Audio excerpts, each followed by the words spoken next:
Hello. Yo. Later.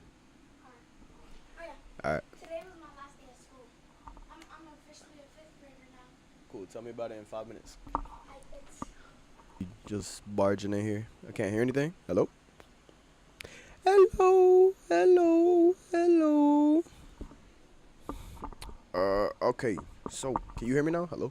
Sam. Hey, yo. What the flip? Wait. Hello. Can y'all hear me?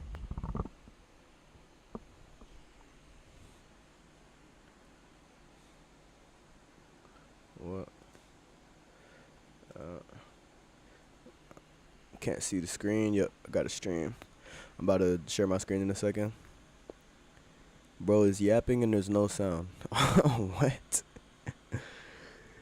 Hello? Hello? You can't hear me? Hello? What? Why not? Like my mic is moving.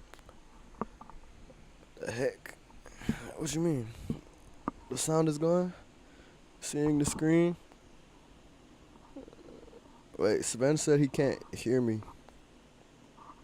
Sven, is it true? Is it true that you can't hear me? Let me know.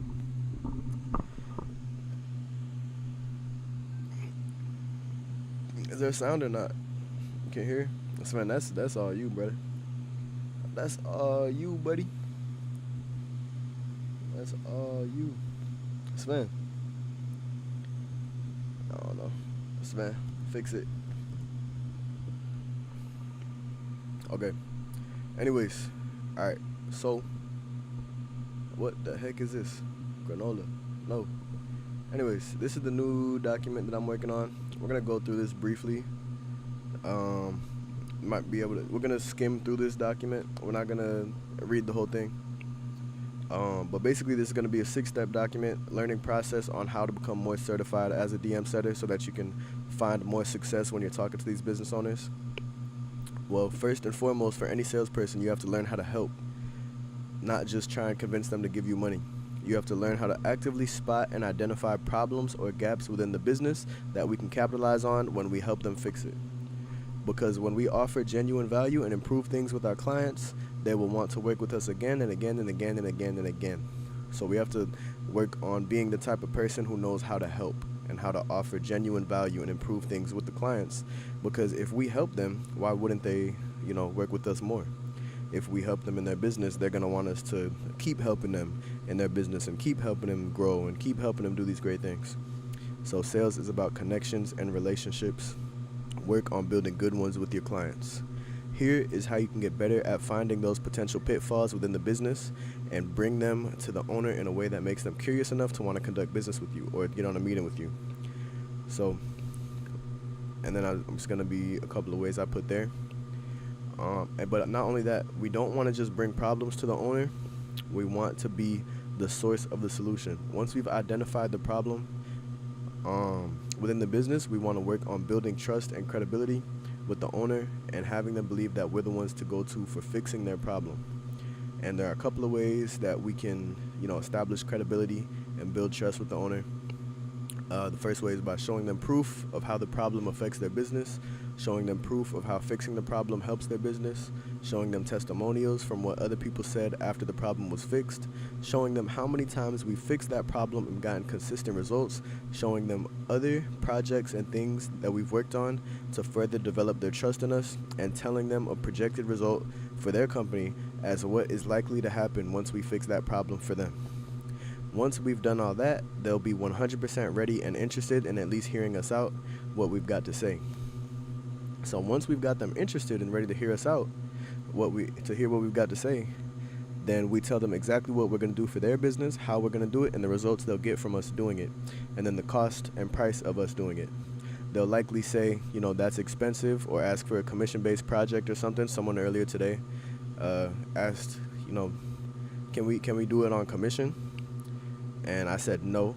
Unfortunately for them, we're pretty solid on our high ticket prices. It costs money to use the tools necessary to create the product. get the team to work on the project, and pay members of the company for creating it as well. So in terms of pricing, we aren't that flexible. But when they push back on pricing, have them remember that it's an investment, and in business, it takes money to make money. Have them reflect on the proof that we showed them earlier, step 1 through 3, showing them proof, showing them testimonials, showing them how many times we fixed the problem, showing them other projects and the results from those projects. When they push back on price, have them reflect on the proof that we shown earlier and the results that we provided earlier. Have them reflect on the projected revenue that they'll make from us doing this project for them rather than the initial cost of the project. Like, if this 1,000 about this whole thing, I don't know if I want to move forward. And then you could say something like, well, think about this. If you knew that you could invest a couple of dollars today for a system that works for you on autopilot 24/7 around the clock for the rest of your life, bringing a brand new stream of income to your business, would that be worth the $1,000, especially if it's saving you time, money, and peace of mind and handling customers? If the answer to that question is yes, then what's stopping you from making the decision? If they come with another objection, you can handle that objection the same way. So it's about like deframing their current objection, like showing them the flaw in their logic with their current objection, deframing it and reframing it in the way that it actually makes sense, which is, yeah, it's $1,000, but that $1,000 is going to make you $10,000. Let's say, for example, someone walked up to you and said, hey, you pay me $1,000, and 3 months from now I'll pay you $10,000, or a month from now I'll pay you $10,000. Would you take that deal? Like, maybe some people will say no, but most people would say, yeah, I just made $10,000 for doing nothing but spending $1,000. So that's how we gotta frame it to them. Like, it's like free money. Like, when they work with us, they spend $1,000. Yes, that's the initial payment. But why are they spending that $1,000? They're spending that $1,000 so that they can make more than $1,000. So they can make $10,000, $20,000, $30,000, $100,000 even, because this is a product that lasts for the rest of their life. Like, there's no roof or limit to the amount of money they can make with this product. So it's like lifelong. It's a lifelong product. Sven's back. All right, cool. So yeah, I'm gonna keep working on this document. When it's done, I'll post it. Everyone will be able to read through it. Just steps and ways that we can work on becoming more certified as sales closers, sales setters, what have you. So let's now move into some product training. Let's do a bit of product training on Book by Duke. I hope as I'm speaking, you guys are like taking notes on stuff, because we learned last training that passive learning, you forget, and I talk really fast. The way I try to do these trainings, I try to put as much value as possible in a little amount of time as possible. So like, if you're not taking notes, you're gonna miss a lot of things, and you're just gonna be like, what happened? So make sure you're taking notes. Make sure you're writing down anything that catches your attention that you didn't know or that might help you to set more or make more sales. Make sure that you're taking notes, because we all know passive learning is not learning. It's just wasting time. And we learned that in last training when I asked, like, what did you learn at the end of training? And cite, I'm not going to say who, but one single thing that they learned. But he said he learned a lot, because there was a lot of information, but he wasn't taking notes, so he didn't remember any of it. Passive learning is nothing but a waste of time. You guys should be taking notes. Make sure that you're taking notes. If you have to write them down somewhere, if you have to record them on your phone, if you have to screen record these trainings, they're also on YouTube, so you don't have to screen record them. Or if you have to like type it down somewhere, make sure you're taking notes. So call a business, they look them up, they Google the name, and they click the first link. In about 5 seconds, they've already decided whether they trust the business or not. If the site looks old, broken, slow, or unprofessional, that reflects the quality of the business. So like, if you open a business and you need like, I need a really good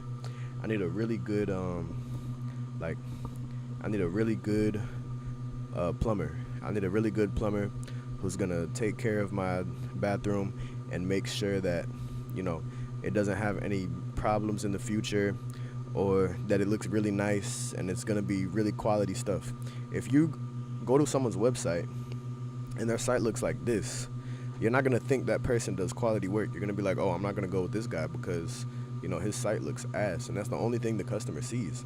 The customer doesn't see the quality. Like, he might have good plumbing, he might have good quality work, but the only thing the customer sees and makes a decision upon is the website.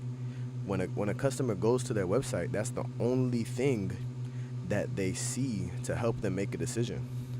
So if it looks bad, then why would the customer make the decision to continue forward and get the job done and then find out it's actually good quality work? They won't even find out that the quality of work could be good. They won't even find out because the second they get to the website, they're like, oh, this site looks terrible. They probably do bad work. They make that assumption and then they go on to someone who has a website like this, who they believe, oh, this website looks nice. They probably do good work. They're not saying explicitly like, oh, it's because of the website. It's because of the website. They're just looking at the business. They're just simply looking at the business, how the business presents itself, and making the customer decision based upon that. They're not thinking, the customer isn't thinking like, oh, this guy has a worse website than this guy. I mean, some of them might be, but 9 times out of 10, they're just thinking, I need my problem solved and I want the person to solve it, who solves it, to be qualified to solve it and to make sure that it's solved well. So the bad site doesn't reflect that. The bad site doesn't reflect that they'll solve the problem well and do it in a way that the customer wants. So when they see the bad site, they're like, oh, these guys probably suck. And they go on to someone who has a good site because it looks like it just looks like they do better work just based on how the customer perceives them, how the customer sees them. So websites are very important. If they have a bad site, there's 1,000,001 ways we can convince them why they should upgrade to get a good one. Now, we know what bad websites look like. And when you have a bad website, it means that lost customers you lose customers who search you up because they leave without calling. They just visit the site and like, oh, this is ass, and they leave. You lose trust with customers. A bad site makes a business look like a one-man operation or like a hobby. You lose revenue to competitors who have a better looking site, even if their work isn't better. You're dependent on word of mouth, which caps how much you can grow. You have money wasted on Angie, Thumbtack, Home Advisor, etc. So, signs of a bad site: it doesn't load fast, it has slow loading time, you can't find a phone number or a contact form, there's no lead sheet, it looks like it hasn't been updated in years, old fonts, low quality photos. This is what we're looking for. When we're sending these messages to companies and business owners and stuff, when we're sending these messages, this is what we're looking for. If it doesn't load fast, I want you guys to write this down. Take the time now to take notes on this right here, because when we come to the DMs of these business owners, we have to have something to say. There has to be a reason for them to respond to us, and your website isn't good, just isn't a good enough reason. So when we come to the DMs and we slide in their DMs and we say, hey, there's something wrong with your website, they're going to say, well, what's wrong with it? That's the immediate next logical step for them to say, well, what's wrong with the website? And if you just say, I don't know, it's just bad, then they're like, what the fuck? I don't care. They're not going to have a conversation with you. So write this down. So when they say, well, what's wrong with the site? We have something to say. What's wrong with the site? Well, it doesn't load fast on the phone. You can't find your phone number or a contact form, so there's no way for customers to get into contact with you. It looks like it hasn't been updated in years. It has old fonts, low quality, broken layout, so it looks like unprofessional. There's no clear message about what they do and who they serve, so customers don't know if the site, if it's really for them. There's no Google reviews, so they don't know if you do good work or not. It's hard to navigate. There's too many pages, confusing menus, no clear next step. Or there's no lead capture form, no chat, no way to book or get a quote. Either take a screenshot or take notes on this. I would prefer if you take notes. Take notes on this right here, signs of a bad site. Write it down somewhere so that you can learn how to identify a bad website. And then when the customer asks or the client asks, well, what's wrong with my site? You know exactly what to say. So write this down so that you can have the right thing to say. Give us a couple of seconds to do that.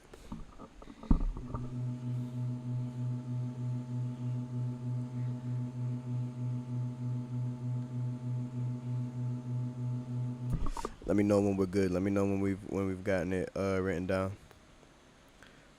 We're gonna do role play. Yeah, we're gonna do that in a minute. In a minute. Let me know when you've written this down. Let me know when you've written this down.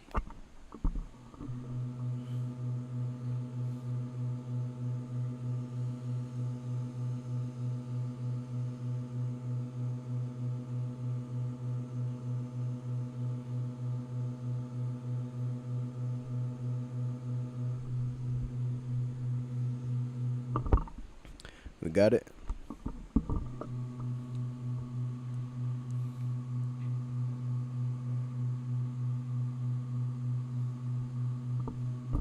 We got it. We got it. We got it. Okay. Fila, Gihan, or Gihan. I think Gihan already knows this. But Fila, did you write it down?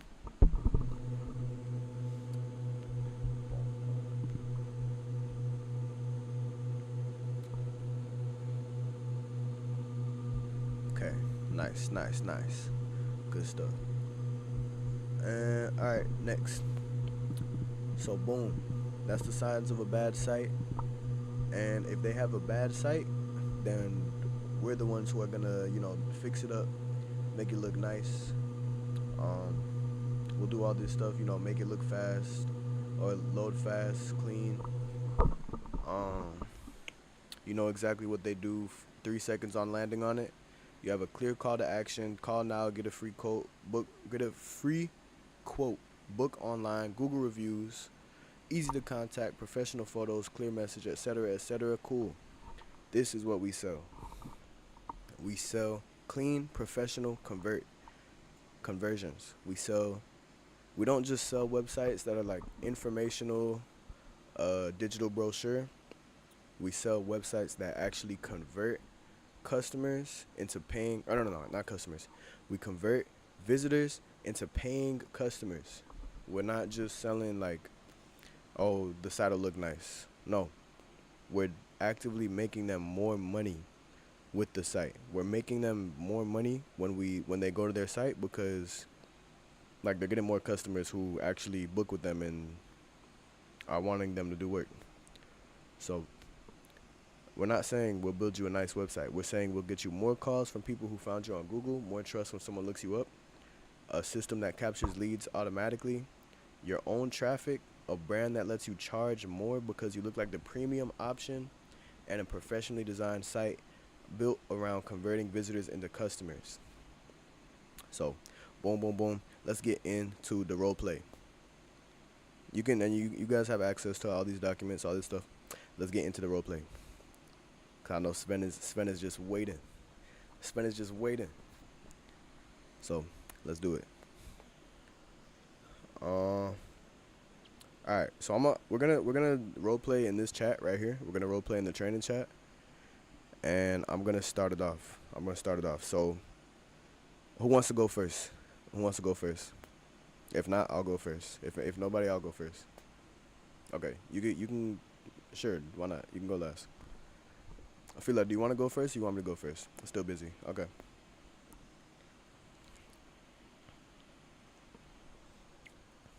And I'll set the frame.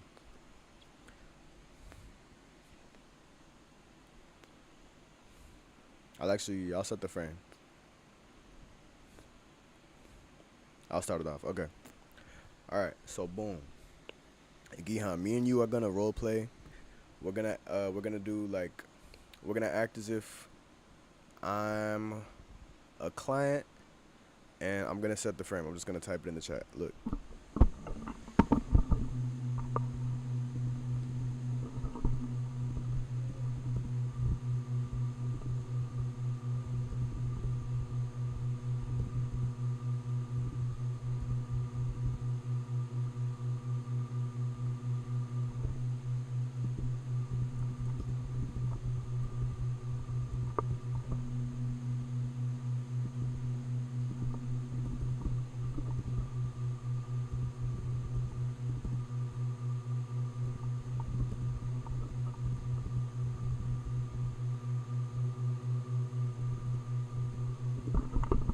Okay.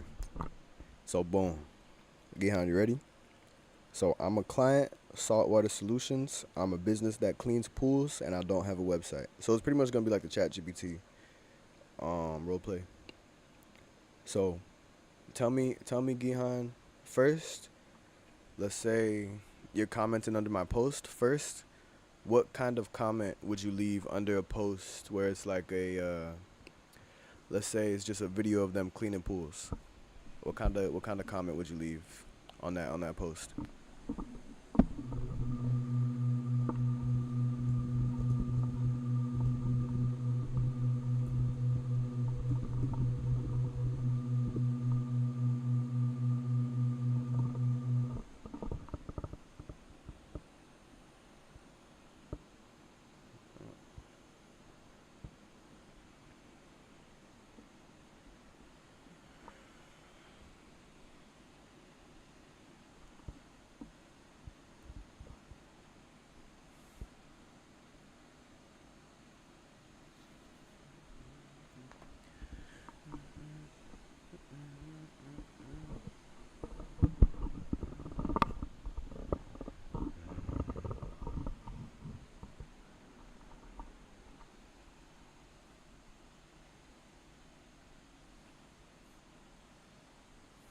And this is all off like off the dome, on the fly.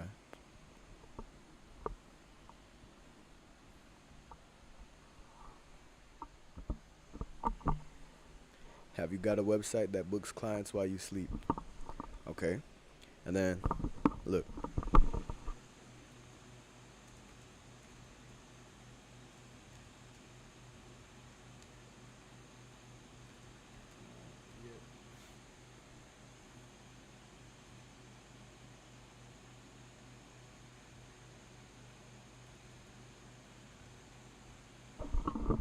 So I replied to the comment. So what's happened so far is I'm a client, Saltwater Solutions, a business that cleans pools, don't have a website, and I posted a video of me cleaning pools. Gihan comments under that video, have you got a website that books clients while you sleep? I replied to that comment, no, not yet. And I want you guys to like use your imagination a little bit here. So Gihan, what's your follow up to the reply to that comment? If you want my personal opinion, I would say just sent you a DM or something like that. That's what I would say.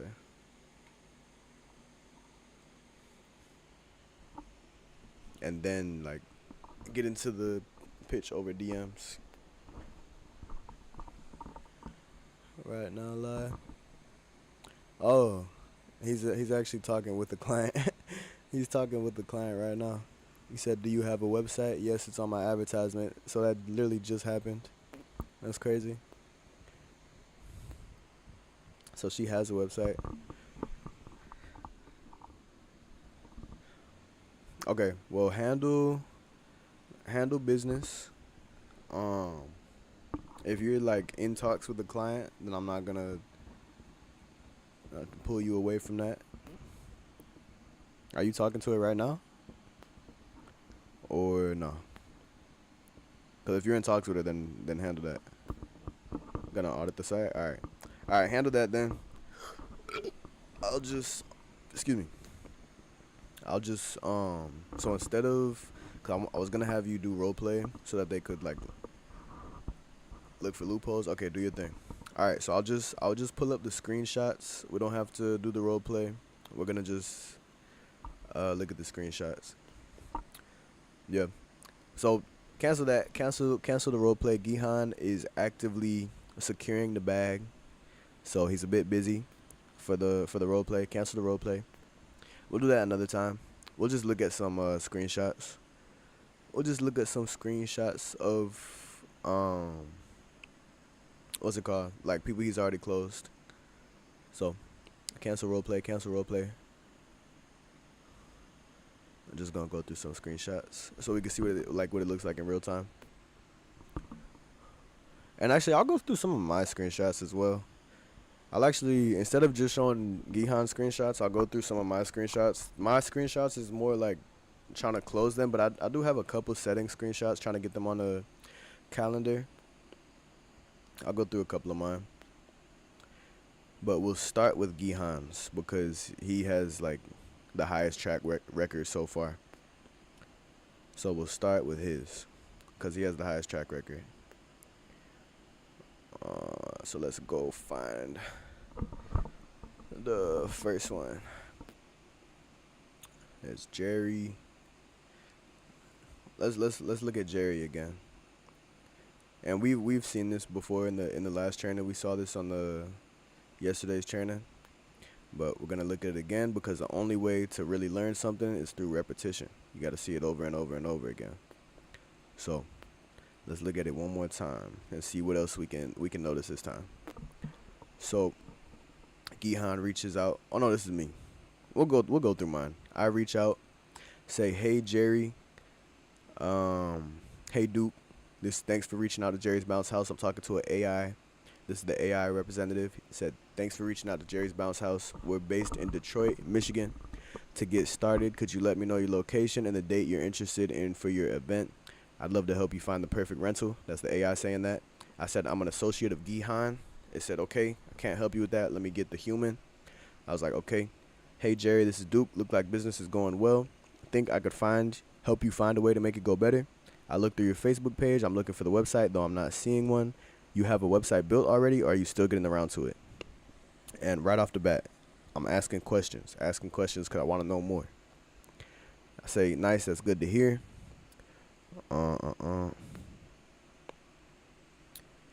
Where's the? Oh, okay." He said, "Nice, that's good to hear. Where is the next message after that?"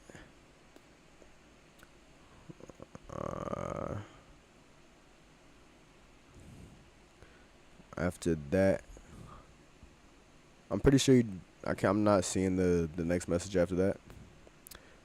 But nice, it's good to hear. Where is it?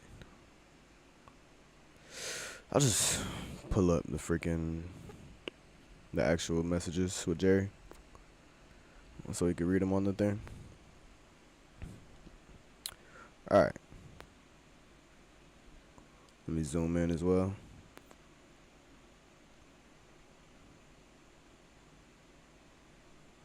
Here it is.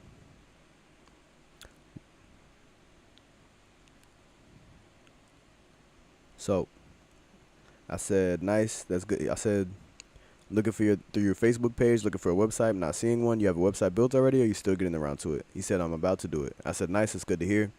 In 2026, a good website is non-negotiable if you're serious and you want to make a good amount of money." He said, "When did you start selling marketing? How much did you charge?"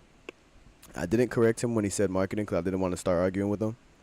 And then I said, "Well, it really depends." He said, "How much do you charge?" "Well, it really depends from client to client.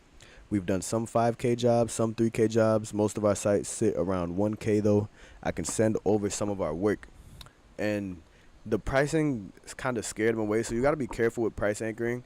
It's a good strategy, but I feel like it's a better strategy if you use it after you've already shown them like the stuff we can make, because the pricing scared him away. When I said 5,000, 3,000, he got scared and he ended up having price objections. He was like, "You guys charge too much." He didn't want to. He didn't want to get on the call because the pricing scared him away. But he said, "Can I see?" I said, "I've been in the industry for 3 years now. I know the difference between a site that just sits there looking pretty and one that actually converts visitors into paying customers." "Sure thing. What kind of sites do you typically build that converts visitors into paying customers?" I said, "Well, it's a range of different things. The CTA has to be there and easy for the customer to access. A site with no friction from the initial click all the way to the checkout button is one that converts. A site so smooth, customers say, I can't believe it's not a shitty website. A bad attempt at a joke." I said, "You get the picture. I'll send over some of our work." And I said, "So if the site is janky, if it has all type of stuff everywhere, the customer doesn't feel called out to or even spoken to at all, there's no reason for them to stay. But when you have a site that's coherent, has the buyer's journey in mind, leads them, guides them, holds their hand all the way from arrival to purchase, it makes buying super easy. That's why our sites have upwards of a 50% conversion rate."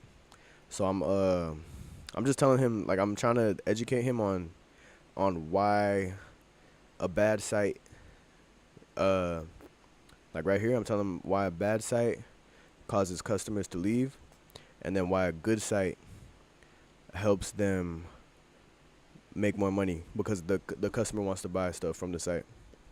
So that's why our sites have upwards of a 50% conversion rate. The other half, that's over half visitors navigating towards the site turning into a paying customer. He said, "Can I see the pictures?" I should have. I just kept yapping. I should have just immediately sent over the links and the pictures and stuff. I sent him some stuff from our portfolio, which we have. We also have like a portfolio if you want to send clients. You could send them like some sites from this document. Don't just send them the whole document. Don't just send them the document, but send them these links. Like send them these sites from the document, and they could take a look at them on their own time. But I just pretty much showed him some of the stuff that we've got. Now, obviously, these are some of our exclusive projects. We can easily make something like this for around 1.5K. Pretty much just selling him on the value. And he said, "Do you want every month pay or one-time payment?" And then I told him about the pricing. Initial upfront payment, 50-50. Half to start the project, and then half once we're done. And then after that, we charge $100 a month. Usually, we wanna try to anchor it at like 200, 300 a month, so that we can be making good money on a month-to-month basis. But I said I'll send you over a form to fill out everything you want us to do on the site, so we can hop on a call, etc., etc. Cool. So you see pretty much like how you're supposed to be reaching out to these guys. I said, "Sup, Jerry? Hey, Jerry, bumping this message. Get back to me when you can." Now they said I'm okay. I don't want a website. So I said, "You're all good on it? Do you at least want to schedule a meeting with the team to see how the whole thing works and then make a decision? Every day we waste is another day losing money on ads. Without a formal intake form, lots of customers are just bouncing. No pun intended." Said, "Yes, I'm good. You charge a lot." See, he got scared away from when I did the price anchoring. So I should have sent the work we do first and then price anchor. So he had a reason to be like, "Oh, yeah, they charge a lot of money, but it makes sense." I said, "Lol, is that it? Like, that's all it is? Understandable. We do charge a lot of money typically." And we kind of almost got into an argument. Said, "I market myself and get paid for it." And I said, "Okay, well, it's good that you're not in the red. So you're already getting good business. That just proves that your current system already works. Imagine how much better it'll work with a brand new channel of income to flow through. If pricing is your only concern, then that's not a problem, as we are flexible on pricing depending on what you actually need. In a situation like this, I don't think you need more than just a simple site that reflects the business and gets even more interested customers across the finish line. You're not in a situation when where you're losing money per se. It's just that you could be making a lot more money on the customers who see your stuff." And they said, "Exactly. So why would I want to pay a high price if I already have a good working? How much would you charge me just for the site?"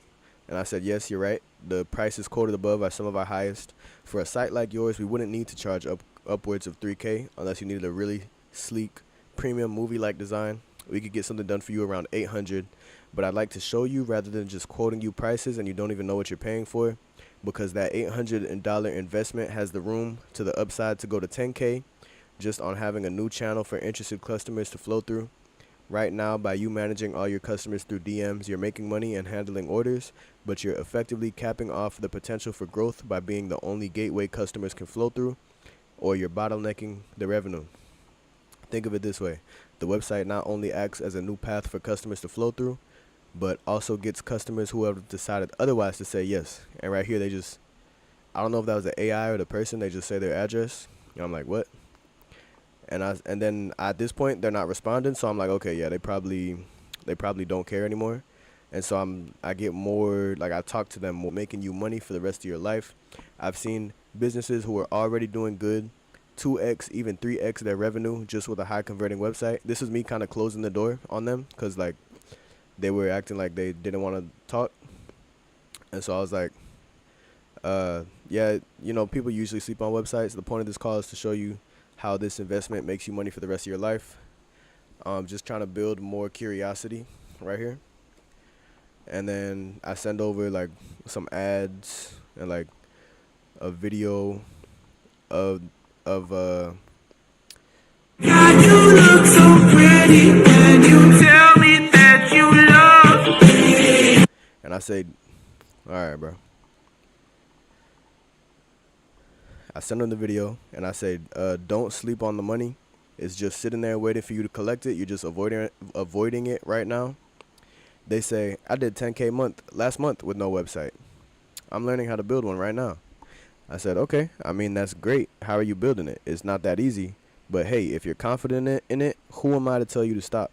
And they say, well, I haven't started learning yet. Or I haven't started yet. I'm still learning.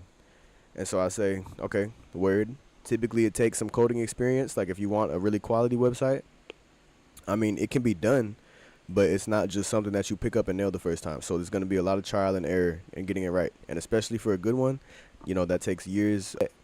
I say, dope. Yeah, he might be able to get a good one made then if he's already got experience with it. But to be honest, it all depends on you. I'm not saying don't do it. All I'm saying is All I'm saying is, keep your options open just in case it ends up being too difficult. And I say, if you want to schedule a quick 10-minute chat with you and your dad about the whole process, we can do that as well. Not even a sales call, but more of a consultation, see where you guys are going with it, and see if we can offer some advice. But again, the choice is yours, whether you want to work with us or not. And maybe we can be of value to you guys, even if not. So I'm saying right here, even if you don't want to pay us money, we'll still help you. Like, even if you don't want to pay us $800 to make you a website, we'll still help you in planning on how to make the website and like business planning, like roadmap type thing. See where you're going and see if there's a way to do it better. And they say, I get what you're saying, but he don't want me to pay. He don't want me to overpay for a site that's really only $300 cost to build, only $300 to build. That really only costs $300 to build. And I said, that's okay. How about this? Let's schedule a time this week to talk about it, and we won't even talk about the price, just the website and your plan. Then you can make a decision from there. Deal? Even if you don't choose to work with us, I'm still open to hearing your plan on growing the business to see if we can help out. I do this weird thing where after I talk with a client for a while, I get really invested into their success, whether they work with us or not. I just want to be as helpful as I can be.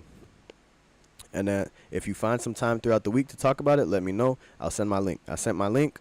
They didn't book. I don't know why they didn't book. I feel like I did a pretty good job of setting them, but they didn't book. But this is like, this is what it should look like when you're doing outreaches. Like, it should be like trying to help them. If they're just, cause we did start arguing a bit earlier. So I'm not saying you got to agree with them every time, but don't disagree in a way that's combative, because right here we kind of disagreed. We disagreed, but I didn't say like, "Oh, you're wrong. You can't make a website. Don't make a website." I didn't say that. I said, cuz right here they said I did 10K a month last month with no website. I'm learning how to build one right now. And I disagree with that. I was like, yeah, okay, you can make a website, but it's probably not going to be good. That's what I was thinking in my head. I was thinking in my head, you can make your own website, but it's not going to be good. It's going to be a waste of time. That's maybe not a waste of time, but that's what I was thinking in my head. Like, you can build your own website. That's cool and all, but you might as well not. You might as well just let us do it. And that's what I was thinking in my head. So they said, I'm learning how to build one right now, but I didn't say that. I said, I mean, that's great. How are you building it? It's not that easy. But hey, if you're confident in it, who am I to tell you to stop? They said, I haven't started yet. I'm still learning. And then I kind of just told them reasons why they can build a website, but it probably isn't a good idea. So I said, word, it typically takes some coding experience. If you want a quality one, it can be done, but it's not just something that you pick up and nail the first time. Going to be a lot of trial and error in getting it right. And especially for a good one, that takes years of finished jobs and practice. So I disagreed. I disagreed with them, but I didn't do it in a way that was like, you're wrong. You're wrong. I didn't say that. And then they pivoted. They pivoted to the real objection, which was my dad will not let me pay $800 for a site. He knows how to build them. And I was like, okay, sure. He might know how to build websites, but it all depends on you. I'm not saying don't build a website. All I'm saying is to keep your options open in case it ends up being too difficult. And then I continue, if you want to schedule a quick call and not even talk about buying a website, just seeing if we can help you, then we can do that as well. And so I don't know why they didn't schedule, to be honest. Like, that was kind of a dumb move on their part. But either way, what's it called? Like, but that's how you want to frame it. You want to frame it because in my head, I'm thinking, like, why wouldn't they? Like, why would you say no to that? Why wouldn't you say yes? You want to frame it in a way that it's like, yeah, why wouldn't I say yes to that? But anyways, can I hear? Really? The whole time? Hello? Can't hear?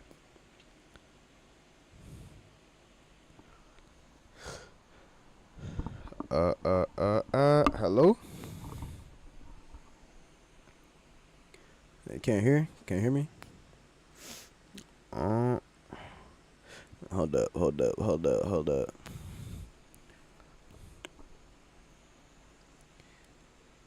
Alright, to close this out, let me know if you can hear me. To close this out, we're gonna you can hear? Okay, Sven can hear me. Sven can hear me. I don't know, y'all technology like exploding today. I don't know. But we're gonna close this out. We're gonna close this out with let's see. I'm gonna close this out with one last thing. It's gonna be, let's see, what do we close this out with? Let's close this out with some wisdom. Let's take a step away from sales for a second, and let's go for some wisdom. I hope you guys have been writing down notes on anything that you like noticed or like thought about or picked up on throughout this whole thing. I want you guys to take more notes, because if you come to training and every time you come to training you write down like 5 notes, after 7 days you'll have 25 notes that make you 25 to 100 million% better. If every time you come to training you write down 5 notes of something that you didn't know before and you write it down. But because after time that'll build up, that'll turn into like a book of knowledge that you could just read and like keep getting better. But with that being said, let's end this out on some wisdom. If you haven't written 5 notes for this training, write down 5 of these. Write down however many you need to reach 5. If you haven't written 5 notes for this training, write down 5 of these, whichever one speaks to you the most. Now, let's see. Buy the way you want to be bought from, or sell the way you want to be sold. Sell the way you want it to be sold. I think they got this confused. Sell the way you want to be sold. If that's a good one. Just think about that. Like, if you think about it, you'll get it. Sell the way you want to be sold. You don't want someone to sell you and be like an asshole or something like that. So, sell the way you want to be sold. Self-esteem is the reputation you will have with yourself. Winners lose, then losers ever will. Say yes until you can afford to say no. Your best way to predict the future is to attract it. You can't complain about outcomes from the work you didn't do. Bars. Broke people talk about people. Rich people talk about ideas. That's like a blanket statement, but there's some truth in that. Don't take criticism from people you wouldn't take advice from.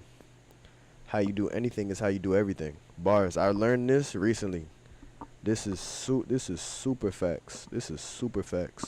That guy I met proved this, because even like when he would write down a new note on Notion, he decorated it and made it look like it was a finished product ready to sell, put in the store. Even when he was just writing a note. That when I met that billionaire guy, or not billionaire, he might be a billionaire, I don't know. He was making like $3 million a month. When I met that guy, even his notes that he was writing down, he made them look like finished products that you could put in the store. Like, it was crazy.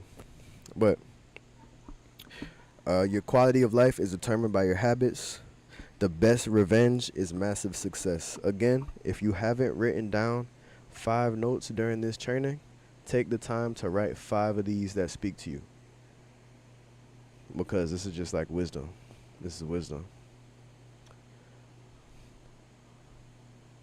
Work while they sleep so you can live like they dream. Bars. Alright. With that being said though, that's it for today's training. You either get better, you get better. These are so good. These are really good. Anyways, you don't attract what you want, you attract what you like. A lot of these are good. A lot of these are really good. I'm just reading through these. All of these are really good. No response is a response. All of these are really good. Check this out. Check out this document. If you haven't written down 5 notes this meeting, I hope you've got the 5 now. With that being said, I think that's it. Categorize them. Scroll down. Gihan credit. Oh, nice. Oh, wow. Good stuff, Gihan. What the hell? I didn't even know you did that. What? Cool. That was cool. If you want better answers, ask better questions. This is the quote of the day. This quote of the day right here. If you want better answers, ask better questions. I hope you guys wrote down this one. Even if you already got 5 notes, write down this one as well. Make it 6. If you want better answers, ask better questions. Bars, snaps. Cool. All right, that's it for today's training. I'll just want to leave with that. If you want better answers, ask better questions. Oh, bro. All right, that's it for today's training. 6'7", 6'7", 6'7". Okay. Anyway, good training today, y'all. You know, I feel like we learned a lot. Let me know if I'm wrong. Let me know if we like just didn't learn anything. 6'7", 7. Get it? It's his name. All right. Anyways, with that being said, yeah, peace out. We're gonna have this training again. Sven learned nothing. Okay, that's great. like cool. But maybe tomorrow. Maybe we'll learn something tomorrow. We have this training, you know, every day at 5 p.m. Sauce being dropped, being ascertained every day on a daily basis. So I'll see y'all tomorrow. I'm tired as hell. I'm finna go like play an instrument or something. All right, bye.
Yo.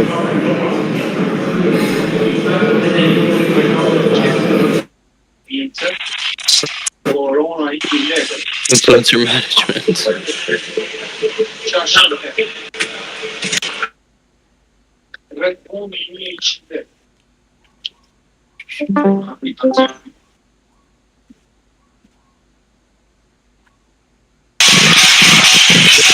Testing. Yo. Testing. What's Hello? up, Eric? Yeah. Test. Okay, it's working. Vinny, what do I need to do to Yeah. start a boot camp? There's a button on the home page. It says start a boot camp, or it's under the master class. If you go to master classes, you can fill out an application. Okay, I see it. Yeah. Yo, Ariel, bro, can I be in line for it? What? Can I be in line for your boot camp? Sid, it's application based. You'll be able to apply for it. There's no line Okay, to bro. it. People are manually approved. You can also check DMs. Alright. Hey. It's not. He didn't make it.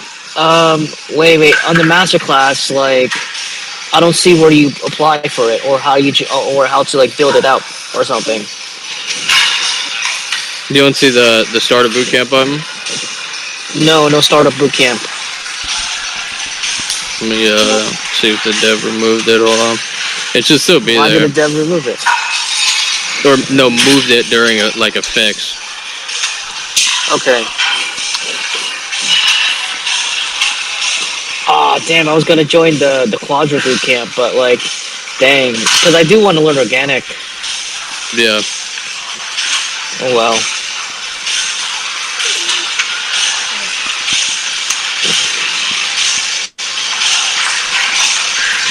Yeah, I don't see it. If you click on the boot camp thing.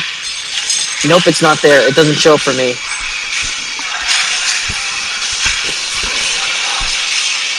You click on master classes, and then once you click on master classes, you see where it says there's all no purple boot button. camps and squads. There's literally no purple button. I know. Look at the filters. You have to click the boot camp filter, which is next to all. Yep. Okay. Oh, I see it. pop up. Oh, gotcha. They vibe coded. No, he just placed the button under the boot camp section. The fuck?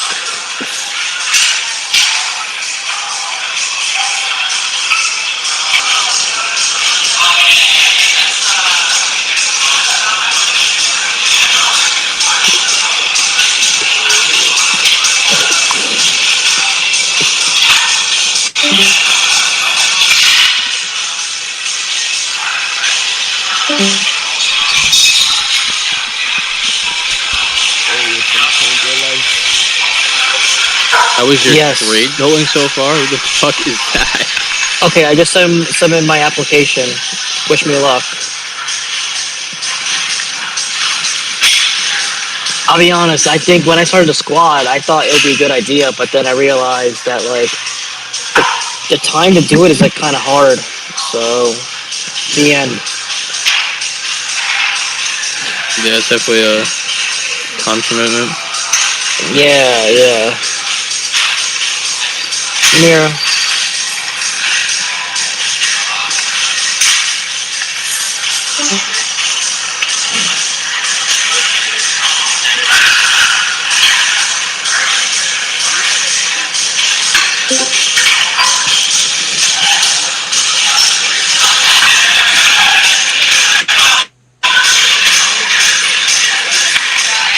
Yo, what's good, guys? Yo.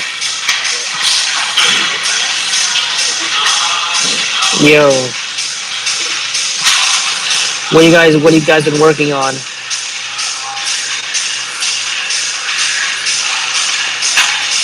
think a lot of guys in here have been doing organic. Organic? Yeah. Okay, anyone here doing paid? I want to do paid. Alright, cool. Which one you want to do, TikTok or Facebook? whatever you teach, all the meta ads that you teach. Okay, I mean, okay, yeah, start with organic because it's actually it's. I mean, it looks like everyone's succeeding with organic. A lot of people. It's. I would say Facebook is gonna be a little bit harder. Not to say it's not that bad. It's just that like the CPMS on Facebook is gonna be is pretty high. You can try Yeah. to make it work. I'm gonna teach you some advanced techniques to like make it work. So everything from like launching your campaign to like trying to scale. So Yeah. it's very tough to scale on like the glitchy payouts. And the main reason is that like um yeah, you gotta be learn. I gotta teach you guys like big cap and cost cap. Okay. All right. Yeah. But how long will it take for your application to get accepted? Which one? You just applied for a bootcamp, right? What do you mean? Well, you just applied to open a boot camp? Yeah, I just applied. Okay. All right. But yeah. No, I mean Facebook is just a little bit harder, but I'll help you. I'll guide you guys. Um, Yeah.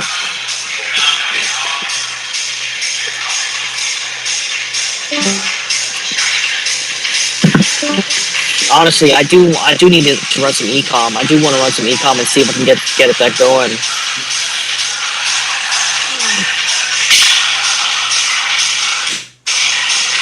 All right.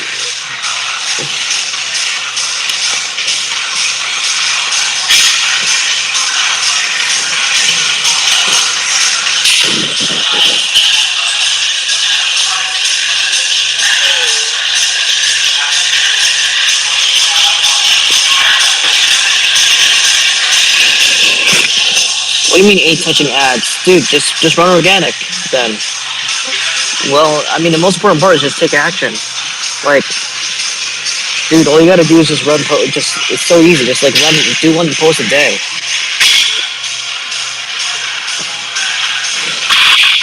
How many posts a day? Just one post a day is all you need.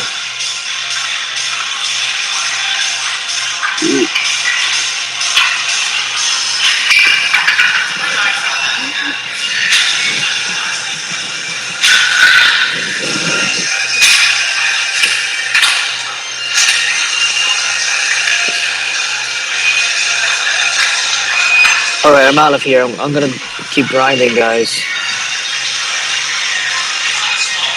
Yeah. See ya.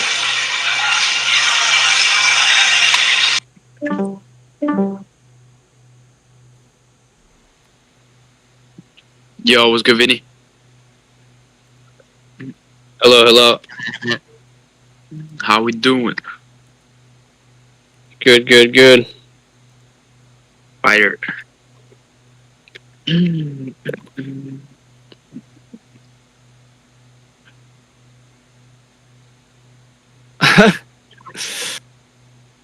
That's funny. Sid, we're gonna be having more meta camps come out, so like don't. Sweet. Cool.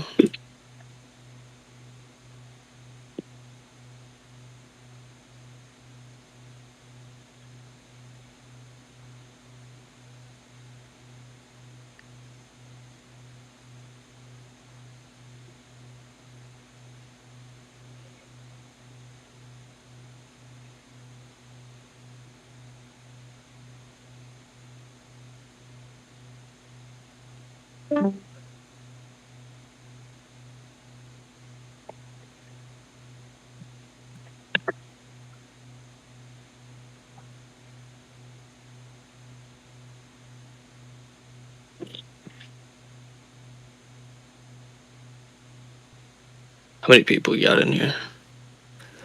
A lot of people hopping out.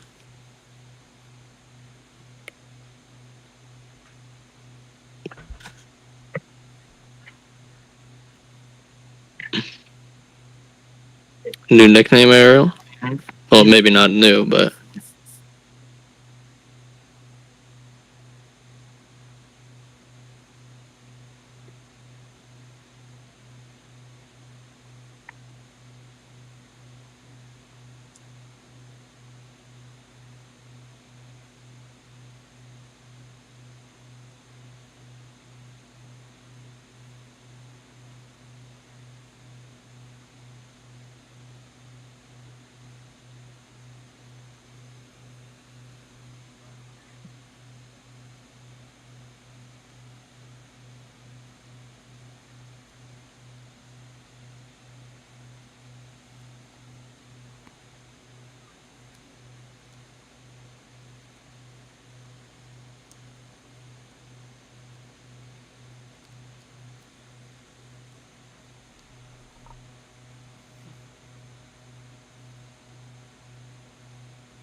In 2026 and 2027, creative is the lever that sits within Meta Ads. Media buying fundamentally is not your advantage right now. You need to become incredibly good at creative strategy, at creative design, production, then moving that into the ad account and analyzing the creative to create this flywheel effect. By the end of this video, you'll know everything you need to know about creative for 2026. We're going to be running through why creative is the growth lever, how Meta's algorithm actually works in 2026, concept architecture, hook strategy that actually scale, all the formats you can use and test, a testing framework to take that creative and actually put it into the account to get statistically relevant results. We're then going to move into creative volume, creative diversity, and a financial model that ties it all together. We're going to talk about fatigue, scaling winners, portfolio management, creative production. So what do the teams, the briefing, and the process look like? And then lastly, we'll tie all of it together and package it into the 2026 playbook. So with that being said, diving into section number 1, we have why creative is the growth lever. I've been media buying on Facebook since 2018. So I've been about 8, coming up on 9 years in the Meta Ads Manager. And I remember back in 2018, 2019, 2020,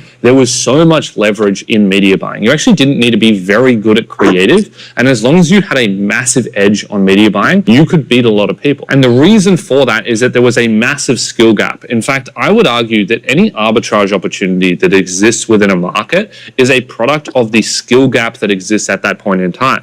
So back then, the difference between someone that just goes and opens up the ad manager and someone that is a super advanced media buyer that spends 12 hours a day doing this and they're 3 years in, there is such an enormous difference that difference allows for arbitrage and allowed for the opportunity. Now, over time, Meta has slowly compressed media buying. The targeting is now fully automated. I would recommend 99% of people are just running broad only, so there's no skill within interest targeting. Andromeda now optimizes for the distribution of the creative. Consolidation is always favored across all of these digital platforms now because conversion data consolidates, which allows for better machine learning modeling. And all of the media buying hacks that used to exist, like duplicating ad sets or using bidding models in a certain way, none of them really work that well anymore. None of them really give you a big arbitrage. And so because of that, this arbitrage opportunity has compressed, and instead where the big arbitrage opportunity exists right now is in creative. And it is because most people, fortunately for you, are terrible at creative. And so because of that, there is this huge opportunity that if you simply become good at creative strategy, at understanding what a good ad looks like, and then being able to build a system that can churn out a ton of high quality ads, this is where you now make all the money on Meta. And by the end of this video, you should unlock this opportunity. So the first thing I want you thinking through here is the portfolio model. So let's say that you have $1,000 a day in ad spend, and there is 2 different scenarios here. Scenario 1 is you have one single creative that's holding that entire $1,000 per day, and you're at a 4x ROAS. And then you have another.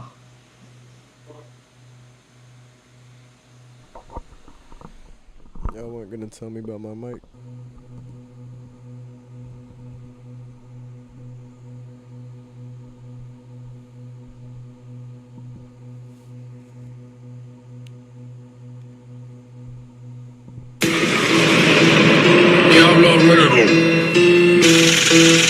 Hey. Chopper of the century. Chopper of the century. Chopper of the century. Obama. Obama. Obama. Of the century. Obama. Obama. Obama. Obama. Obama. Obama. Obama. Obama. Chopper of the century. Chopper of the century. Chopper of the century. Chopper of the century. Obama. Obama. Obama.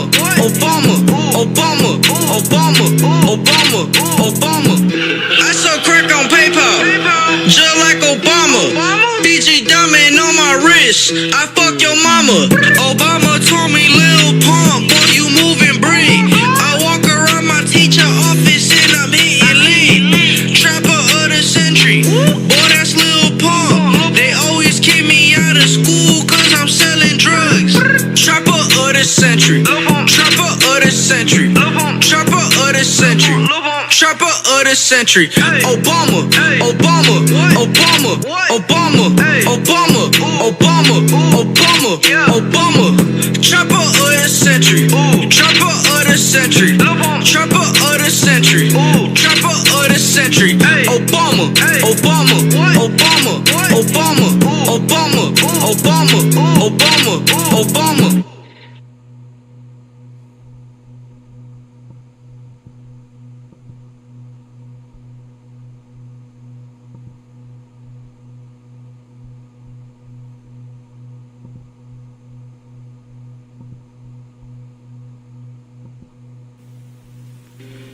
I don't know about Obama. I don't know about Obama.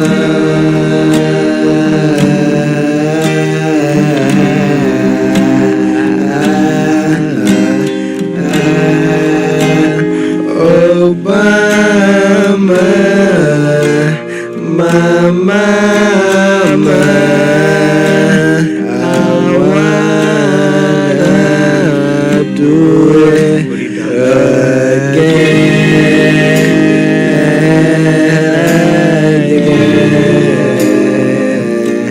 I don't know about Obama. I get it, Obama, now I'm Obama. I'm shaking my ass like Obama. I'm shaking my ass like Obama. Like your mama. I'm wearing some freaking sunglasses. I open up umbrella. I answer the phone. I say hello. I'm wearing yellow like a mustard. This song is for driving. He said that I was bad at rapping. Ain't no cap in my rap, I'm not capping. You on hush mode now, what happened? Yeah, what happened? I just showed you I could rap. I'm not Obama, yeah, no cap. I do not wanna be Obama. I just wanna get it talking, no drama. I don't wanna fuck your mama. I'm just llamas. I just llamas. I got llamas. Fuck with drama. I don't fuck with drama. Drama, no. I wanna get all the drama. No, jump off of the plane. Jump off of the plane. I started choking on my spit, yeah, that's insane. I don't have a brain, I don't have a brain. All the pay, I just gotta pay. Through the mains, got through the mainframe. In the stain, yeah, on the stage, I got a sting like a bumblebee. On the page, and you know we read them all of the documents, all the text, follicles falling in. I'ma have to get, and then get again. I'ma have to get, you know you getting it. I had to make the money, I could get it in. I got a bajillion, yeah, a bajillion. I got a Julian, go to Gilligan, go to you know I'm freaking killing it. I got all the crocodile shoes, yeah, for you I'm dying for you, trying for you, killing all the fucking time for you, all the time. Yeah, I can't give again, no, I won't, no, I won't know why you wanna call me Obama, driving you look like my mama, your game.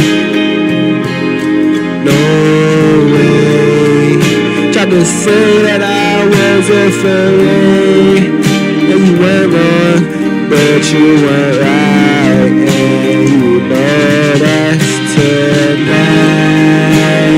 Then life's been yours again. I've got all 10 of my fingers on my hand. I count down from 10. For each time you call me Obama, I don't think I'm Obama, I'm your mama. Osama Bin Laden. Bin Laden, you been lying. I'll tell you the truth, you Obama. Who are you? I know you the Osama son.